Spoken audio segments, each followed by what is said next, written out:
Selamat datang di episode Mitos atau Fakta bersama saya, Velia. Dan kali ini Velia tidak sendiri, tetapi sudah ditemani Kak Nia Umar. Oke, Kak Nia Umar merupakan seorang Ketua Umum AIMI atau Asosiasi Ibu Menyusui Indonesia, dan juga beliau merupakan seorang konselor laktasi.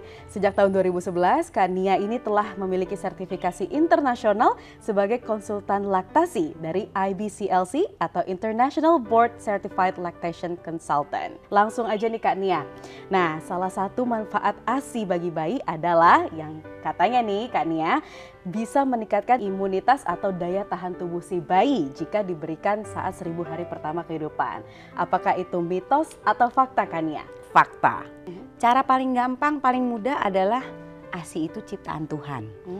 Kalau susu formula ciptaan manusia. Betul. Ciptaan Tuhan pasti jauh lebih baik, tidak ada tandingannya, nggak bisa dibandingkan. Yes. Banyak studi yang sudah menunjukkan bahwa kandungan ASI itu banyak sekali mengandung zat-zat baik yang melindungi kesehatan dan kondisi baik internal maupun eksternalnya si bayi gitu.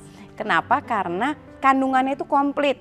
Sesuai usianya anaknya, kebutuhannya itu akan dipenuhi oleh ASI sampai 6 bulan. Oke.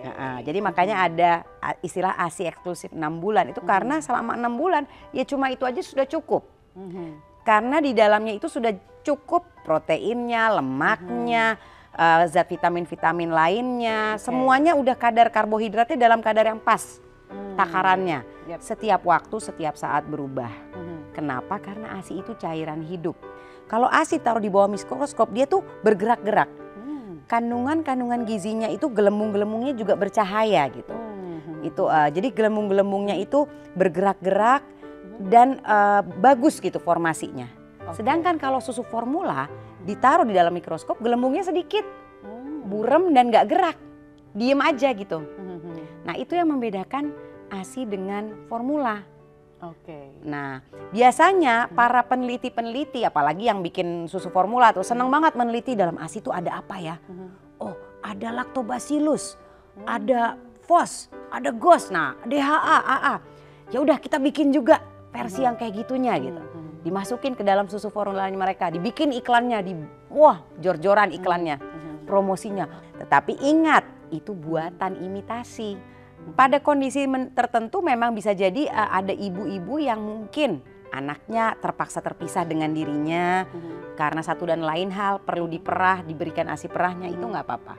Atau mungkin pada kondisi tertentu ya kita bukan hal yang menyenangkan ya, misalkan anak yang mungkin piatu ya dan tidak punya ASI donor yang aman gitu ya, terpaksa susu formula gitu. Tetapi sebenarnya menyusuilah yang paling diupayakan harusnya karena menyusui itu adalah kaitannya dengan kehamilan, dari proses kehamilan. Tadi ya 1000 hari pertama kehidupan itu kan dari proses kehamilan sampai dia anak itu dilahirkan, disusui hingga 2 tahun atau lebih, itu semua rangkaian yang tidak terpisahkan. Jadi bakteri baik dalam ASI itu juga berperan penting sekali ya Kak Nia. Betul sekali. Jadi di dalam ASI itu karena tadi cairan hidup ada bakteri-bakteri baik, dia itu bagus untuk flora di pencernaan anak. Di dalam lambungnya dia, dalam pencernaan itu sangat baik. Dan beda dengan susu formula. Kalau anak minum susu formula nanti ada bakteri-bakteri yang mungkin ingat ya di dalam kemasannya susu formula tuh tertulis ini bukan produk steril.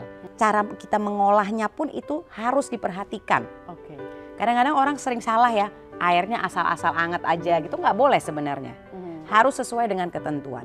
Belum lagi kalau produknya terkontaminasi. Banyak kasus bahkan belakangan ini beberapa bulan terakhir di Amerika Serikat tuh ada kasus satu produk susu formula dituntut karena ada kasus pencemaran yang menyebabkan beberapa bayi meninggal di Amerika. Jadi pabriknya sampai ditutup dulu, produksinya ditahan gitu. Dan itu ramai sekali di Amerika. Nah kayak gini kan jarang terekspos masyarakat, khususnya di Indonesia, informasi bahwa susu formula itu bukan produk steril. Belum lagi kemasannya, dotnya. Bener nggak tuh cara bersihinnya? Jadi resiko kontaminasinya tuh tinggi. Sedangkan kalau menyusu pada ibunya, ya apa? Ini kan steril langsung dari sumbernya gitu ya. Makanya dibilang ciptaan Tuhan tiada gantinya, yaitu karena didesain sedemikian rupa, nggak mungkin ada kontaminasi, bakterinya juga bakteri baik untuk melindungi pencernaan. dan secara jangka pendek melindungi kesehatan anak secara baik dan untuk jangka panjang juga gitu. Penelitiannya banyak yang menunjukkan resiko-resiko penyakit degeneratif pada anak itu menurun kalau dia disusui oleh ibunya. Dan buat ibunya pun memiliki manfaat kesehatan yang penting sekali. Jadi menyusui itu contohnya ya mengurangi resiko osteoporosis, diabetes pada ibu, darah tinggi, stres, banyak penyakit ya yang bisa berkurang resikonya kalau ibu menyusui. Kanker payudara, kanker rahim, ovarium, macam-macam. Nah, jadi sebenarnya menyusui itu memberikan manfaat tidak hanya pada anak, tapi juga pada ibunya. Jadi walaupun banyak sekali produk susu formula ini, iklannya ada omega, ada DHA, ada GOS, ada FOS, itu tidak bisa menggantikan ASI. Tidak bisa menggantikan. ASI aja kalau baru lahir bayinya yang keluar kolostrum. Cuma sedikit tapi luar biasa kandungannya. Itu sangat penting buat pencernaannya anak ya, pencernaan bayi baru lahir. Nah, nanti pelan-pelan dia transisi beralih ke ASI yang matang. Yang cukup kadar airnya, yang pasti cukup kadar lemaknya, proteinnya, karbohidratnya, takarannya. Setiap saat disusuin baru beberapa menit, pertama banyak airnya, lama-lama tinggi lemaknya. Nggak ada ciptaan manusia bisa niru itu. Berarti artinya kalaupun kita punya bayi lebih baik, mungkin ini jadi pelajaran buat aku juga sih Kak Nia ya. Artinya harus kita usahakan sebisa mungkin ASI. Oke, luar biasa. Jadi kesimpulannya Kak Nia, bayi ASI itu lebih kuat imunnya, mitos atau fakta? Fakta.